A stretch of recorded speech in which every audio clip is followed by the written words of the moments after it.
Okay. Now they were determined, they were cleaning up the river. अब क्या हुआ, after 45 days of hard work, continuous 45 days तक है ना उन्होंने हार्ड वर्क करा. River which had been dead for years, now it was the cleaning of the river project. It was implemented in 2017 और river की डेथ हो गई थी 2011 में. मतलब 7 years में पूरा डेड हो चुका था. लेकिन इट वॉज स्लोली रिसेसिटेटेड, मतलब it was slowly brought back to life. Okay, धीरे धीरे क्लीन करके उस रिवर को वापस से रीबॉर्न करा जा रहा था. The water started slowly flowing in to the river bed. अब क्या हुआ बेटा, उनका hard work it bore fruit. Okay, वो रंग लेकर आया उनका हार्ड वर्क, और धीरे धीरे रिवर में पानी फ्लो होने लगा. जैसे जैसे गंदगी साफ़ हो गई, क्ले हट गया, प्लास्टिक वेस्ट हट गया, ओके, सारा गार्बेज हट गया, वीड्स हट गए, तो the water started flowing in to the river bed. The delighted, now the villagers they were very happy, pressed on enthusiastically with their work. The villagers, as soon as the water started flowing, the villagers, they became very much delightedly, and they were so enthusiastic now. Okay, they were full of energy. Okay, they were so much motivated by this that they continued their work of cleaning the river and making it flow once again. By the 70th day, अब देखो 45 days में तो river flow होना शुरू हुआ. 70th day, इतने दिन हो गए उनको लगातार काम करते हुए. The Kotampur river had started flowing normally again, a big achievement for the villagers. Okay, 70th day तक उसको इतना क्लीन कर दिया कि रिवर वापस से फ्लो होने लगा.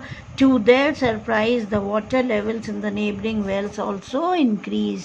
और कहते हैं कि उनको इतना सरप्राइज हुआ कि उस रिवर के क्लीन करने से जो नेबरिंग वेल्स थे, ओके, तुम्हें मालूम है ग्राउंड वाटर स्वीप होकर जाता है, तो जब रिवर में पानी आ गया तो आसपास के वेल्स जो थे उनका भी water level it increased.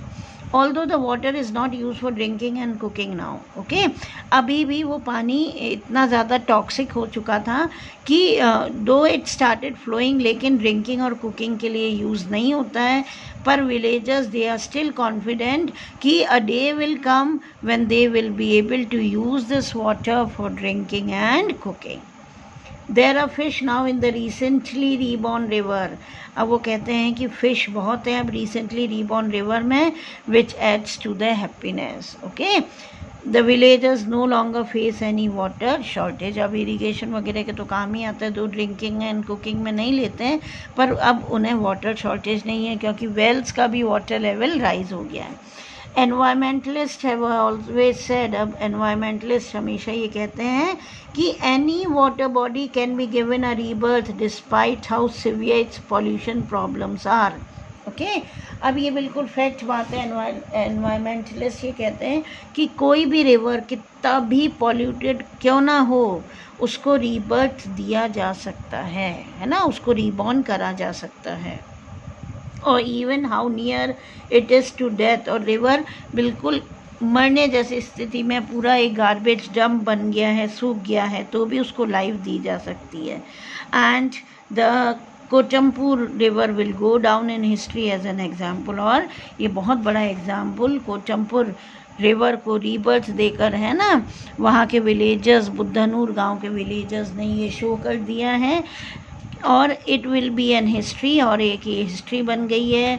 They have set an example in the history कि how a group of socially responsible, okay, socially मतलब इंडिविजुअली रिस्पॉन्सिबल नहीं है, सामाजिक रूप से रिस्पॉन्सिबल लोगों ने अपनी मेहनत से they have brought the beloved river back to life, है ना, अपनी मेहनत से किस तरह से अपने बिलवड रिवर को रीबॉर्न कर दिया.